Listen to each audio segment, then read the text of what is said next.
El papel de los psicólogos es variado en una fosa común. Trabajamos en 3 momentos: antes de la exhumación, durante la exhumación y después de la exhumación. Y trabajamos en 3 contextos o con 3 poblaciones: acompañando a las familias, acompañando a los familiares, directos e indirectos. Trabajamos también con los equipos de intervención, acompañando a los equipos de intervención, y trabajamos también en lo que llamamos la dimensión social, en que la fosa sea un espacio de aprendizaje, un espacio en el que todas las personas que están en su entorno, las asociaciones, las personas claves del pueblo donde se está haciendo la exhumación, se den por enteradas y también puedan acercarse a la exhumación, a conocer qué es lo que está ocurriendo. Incluso favorecemos que pueda haber visitas, ¿no? En el antes lo que hacemos es preparar las expectativas, fundamentalmente de los familiares. ¿Qué es lo que me voy a encontrar? ¿Cómo me lo voy a encontrar? Hacemos intermediación también entre familiares que pueden no estar de acuerdo en cómo se va a enfocar el proceso, y entre familias, digamos, dentro de la propia familia y entre las distintas familias. A pie de fosa acompañamos los procesos emocionales que se están dando sin duda.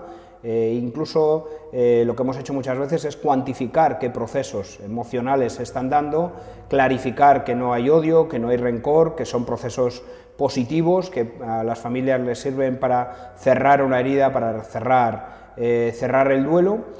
Durante la excavación también recepcionamos a otras familias que vienen de otros sitios y que vienen a contar su historia, y que vienen también a darnos nuevas pistas sobre nuevas ubicaciones. Cuidamos mucho también todos los elementos simbólicos, que en la entrada de la fosa pueda haber fotos de las personas que allí están, que pueda haber también algún ejercicio de cartas o algún ejercicio de dibujos que a veces ocurre, digo, tanto de la familia directa como de la familia, digamos, indirecta. Facilitamos que haya determinados parones en la exhumación para explicar a las personas que están allí y también a los que están trabajando cómo está funcionando la exhumación, en qué momento estamos, incluso si es relevante que se pueda parar la exhumación para escuchar a un determinado familiar al que tomarle testimonio a pie de fosa. Con los equipos de intervención aproximadamente lo mismo. Lo que hacemos es, desde un proceso no patologizador, y nosotros además como un miembro más del equipo, incorporados a los equipos, lo que hacemos es facilitar que puedan hablar, facilitar que puedan expresar emociones.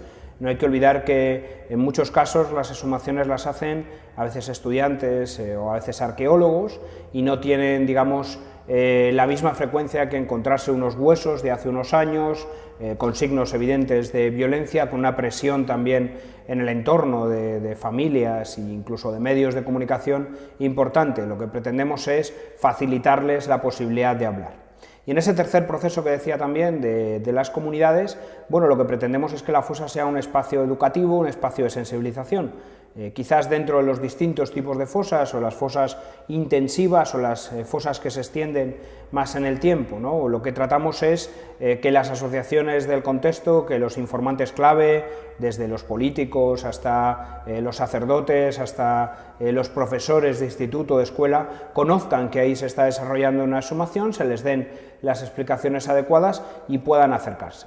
Y posteriormente, en el proceso post, digamos, excavación, lo que hacemos es acompañar también el proceso de espera, que a veces es largo, en torno a un año de tiempo de espera. Bueno, pues ir informando a los familiares, ir también haciendo alguna acción de sensibilización en la zona, de recogida de todo lo que ha ocurrido en la exhumación, para que cuando llegue ese último momento de entrega de los restos y de enterramiento, todo esté sumamente preparado. También se hace intermediación para acordar con ellos cómo va a ser ese momento, para que todo el mundo esté lo más de acuerdo posible en ese momento también de cierre definitivo, y para que cuando se va toda la presión de la excavación, un grupo de personas que han venido de fuera, medios de comunicación y demás, los familiares también se sientan arropados, se sientan acompañados, se sientan de alguna manera cuidados, que es nuestro principal objetivo en todo caso.